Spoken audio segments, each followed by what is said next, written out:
Assalamualaikum warahmatullahi wabarakatuh. Hello, my student. How are you today? I hope all of you fine today. Oke, baik. Pada kesempatan kali ini saya akan membahas how to do reading test. Bagaimana kita akan mengerjakan soal-soal bacaan. Nah, pada kesempatan ini tentunya beberapa minggu ke depan kalian semua akan menghadapi ujian tengah semester. Tentunya ini membutuhkan beberapa tips atau cara untuk mengerjakan soal-soal yang berkaitan dengan reading. Nah, harapan saya semoga dalam mengerjakan soal-soal nanti kalian bisa menjawab dengan tepat dan cepat. Maka saya akan memberikan beberapa tips terkait dengan cara mengerjakan soal reading. Mudah-mudahan nanti dalam saya memberikan tips ini kalian bisa memahami sehingga kalian bisa mengerjakan dengan baik dan tepat. Nah, di dalam mengerjakan soal reading comprehension yang perlu kalian pahami yang pertama yaitu skim text. Artinya apa? Kalian harus bisa membaca dengan cepat bacaan itu. Ya, kadang-kadang kalian tidak mengerti apa yang dimaksud dalam bacaan itu, tapi itu tidak masalah. Yang penting ya kalian harus berusaha untuk membaca skim the text, yaitu membaca dengan cepat. Kemudian yang kedua, read the question first. Nah, cara yang kedua ini adalah kalian harus bisa atau mendahulukan terlebih dahulu membaca pertanyaannya.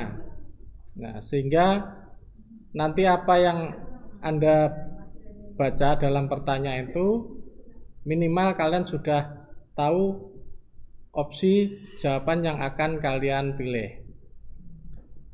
Nah, tapi kadang-kadang ini tergantung dari skill kalian ya, masing-masing orang tidak sama harus membaca pertanyaan dulu. Kadang ada yang juga membaca teksnya dulu. Nah, tapi saran saya adalah lebih baik kalian membaca pertanyaannya dulu dan option atau pilihan jawabannya. Kemudian yang ketiga, guess the unknown vocab. Nah, maksudnya apa? Jadi kalian jangan terpaku pada kosakata atau vocab yang tidak kalian mengerti.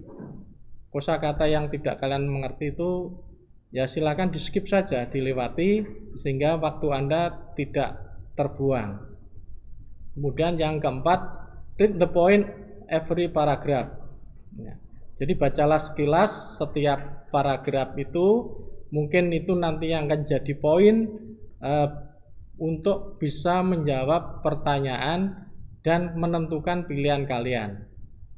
Kemudian yang kelima, quick answer question. Ya, kalian harus bisa menjawab pertanyaan dengan cepat. Nah, ini ada jadi ini adalah beberapa tips yang bisa kalian gunakan nanti untuk menghadapi ujian tengah semester dalam menjawab soal-soal reading text. Ya, kemarin beberapa minggu yang lalu saya sudah memberikan contoh bacaan tentang naratif teks. Jadi pada ujian tengah semester ini nanti kalian akan materinya yang akan kalian kerjakan adalah terkait dengan materi yang sudah kalian pelajari, yaitu tentang naratif teks, recount teks, dan simple past tense. Nah, di sini saya akan memberikan contoh soal tentang naratif teks. Nah, di sini saya akan mengambil salah satu bacaan tentang Snow White. Nah, Jadi kalian pahami bacaan itu, bisa Anda skip ya, atau bisa kalian skim the text, baca dengan cepat untuk bacaan ini. Nah, tentunya dalam belajar menjawab soal tentang naratif teks, ya kalian juga harus memahami apa yang sudah saya berikan kemarin tentang generic structure-nya. Mungkin kalian masih ingat. Nah, kalau kalian lupa silahkan baca lagi untuk generic structure-nya. Kemarin ada orientation, complication, resolution. Nah, dan yang terpenting lagi adalah tentang language feature. Ya, apa saja ciri narrative text di language feature-nya? Yaitu di situ ada past tense, kemudian action verb, kemudian term connector. Nah, itu yang harus kalian pahami untuk bisa menjawab dengan baik dan tepat terkait bacaan naratif. Oke, nah sekarang saya buatkan contoh bagaimana nanti kalian bisa menjawab dengan baik tentang soal naratif teks. Ya, jadi apa yang sudah saya sampaikan dulu, sekarang saya buat soalnya. Ya, mudah-mudahan nanti kalian bisa menjawab dan langsung saya bahas. Untuk question number 1, what type of the text is used by the writer? Ya, karena yang kita pelajari adalah bacaan tentang naratif teks, maka kalian bisa menerka atau menebak jawabannya. A. Naratif, B. Report, C. Anecdote, D. Comparative, E. News item. Ya, jadi untuk jawaban nomor 1 dengan pertanyaan what type of the text is used by the writer, ya, jawabannya adalah naratif. Oke, next. The second, to tell the plot, the writer uses, ya, jadi untuk menceritakan alur cerita, penulis menggunakan apa?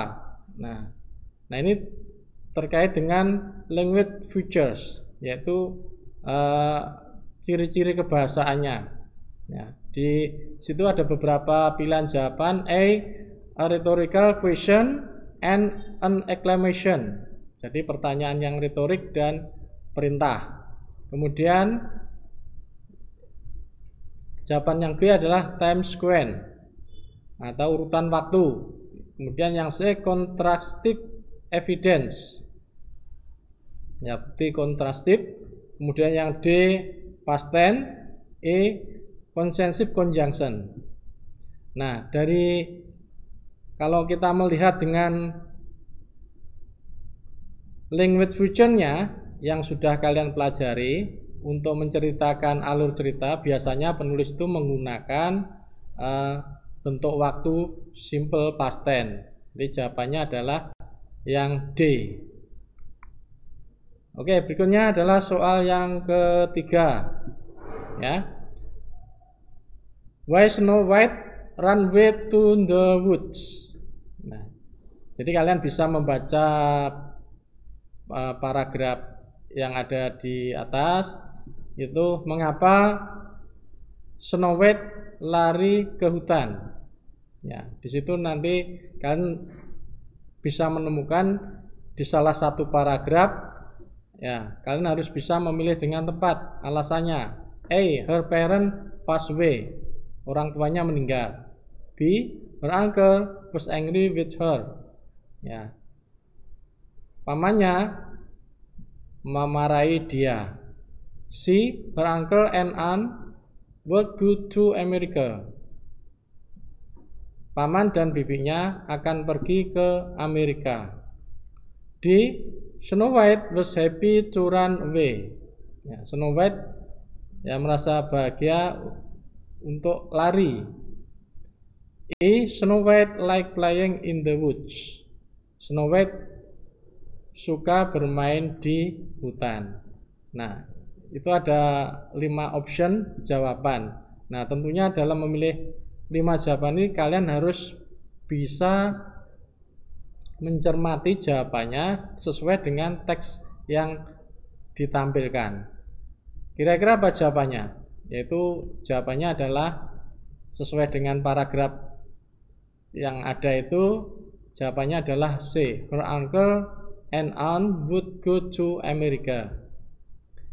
Okay, number 4. When did Snow White run away to the woods?